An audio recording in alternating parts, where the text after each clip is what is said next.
क्या आपके निपल में से वाइट कलर का डिस्चार्ज आ रहा है, मिल्की डिस्चार्ज आ रहा है एंड आप समझना चाह रहे हैं कि क्या ये नॉर्मल है या एबनॉर्मल? तो आइए सुनिए हमारी इस वीडियो को ऑन गैलेक्टोरिया।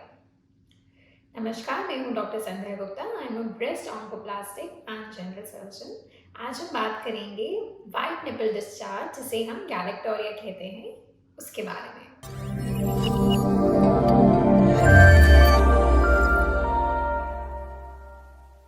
सो गैलेक्टोरिया क्या है?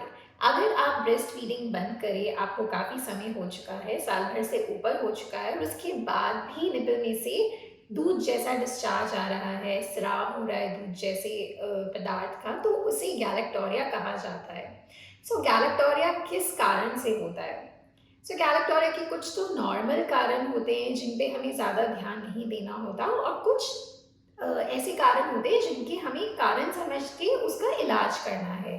तो जो नॉर्मल कारण है उनमें से सबसे पहला कारण तो है ऑब्वियसली प्रेगनेंसी। प्रेगनेंसी के बाद ब्रेस्ट फीडिंग, और ब्रेस्ट फीडिंग को बंद कर देने के 1 साल भर तक जो ब्रेस्ट में से निपल में से मिल्की डिस्चार्ज आता है उसे नॉर्मल माना जाता है। उसके लिए कोई इलाज आपको कराने की ज़रूरत नहीं है।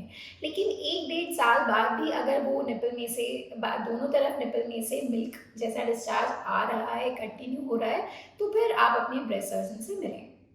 इसी तरह नॉर्मल डिस्चार्ज का सेकेंड मोस्ट इम्पॉर्टेंट कारण होता है जब हम ब्रेस्ट को बहुत ज़्यादा स्टिमुलेट करें, जैसे सेक्सुअल एक्टिविटी के दौरान, या फिर आप खुद उसको दबा दबा करके अगर ब्रेस्ट में से निपल डिस्चार्ज खुद से एक्सप्रेस करते हैं, तो वो भी एक तरह का नॉर्मल गैलेक्टोरिया का कारण है। उसके लिए भी आपको कुछ भी नहीं करना है।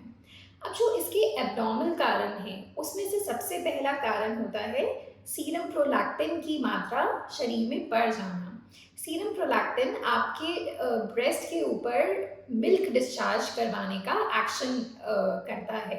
सो सीरम प्रोलैक्टिन आपके दिमाग में से पिट्यूटरी ग्लैंड से रिलीज होता है। तो अगर वहाँ पिट्यूटरी ग्लैंड के ऊपर कोई ट्यूमर बन गया है जो सीरम प्रोलैक्टिन रिलीज कर रहा है, तो ऑब्वियसली आपको उस सीरम प्रोलैक्टिन के इन्फ्लुएंस में दोनों ब्रेस्ट में से मिल्की डिस्चार्ज होगा। ये एक कारण है जिसे कहते हैं पिट्यूटरी एडेनोमा। ये पिट्यूटरी एडेनोमा कोई कैंसर जैसी गांठ नहीं है, बिनाइन गांठ है। इसको दवाइयों से कंट्रोल किया जा सकता है।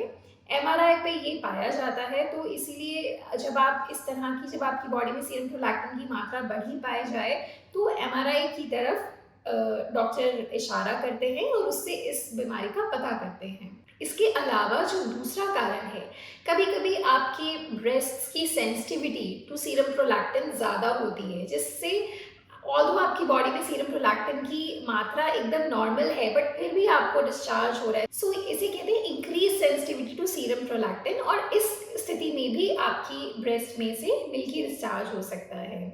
तीसरी चीज़ है थायराइड की बीमारी। कभी कभी थायराइड जब शरीर में कम हो जाता है, तो इस तरह से ब्रेस्ट में निपल डिस्चार्ज हो सकता है। चौथी चीज़ है कि अगर आप कोई दवाइयाँ खा रहे हैं, जैसे कि कभी कभी आप एंटी डिप्रेसेंट्स पे हैं, आप एंटी साइकोटिक्स पे हैं, एंटी कन्वल्जेंट्स पे हैं, जो कि फिट्स की दवाएं हैं उनके ऊपर हैं, या आप बहुत ज़्यादा एंटासिड्स खाते हैं, जैसे पैंडी वगैरह बहुत खाते हैं, तो इस कारण से भी आपको निपल डिस्चार्ज हो सकता है। इसी तरह का दोनों तरफ से सफ़ेद दूध जैसा डिस्चार्ज, जो आप जब दवाइयाँ बंद कर देंगे तो वो अपने आप चला जाएगा। तो ये सारे कारण हैं गैलेक्टोरिया के, कुछ ध्यान देने वाले, कुछ ना ध्यान देने वाले। तो अगर आप गैलेक्टोरिया से ग्रस्त हैं, उसके सिम्टम्स से परेशान हैं, तो आप आज ही अपने ब्रेस्ट सर्जन से मिलिए एंड इसका ट्रीटमेंट करवाइए। To watch more informative videos regarding breast diseases, please subscribe to our channel. Thank you.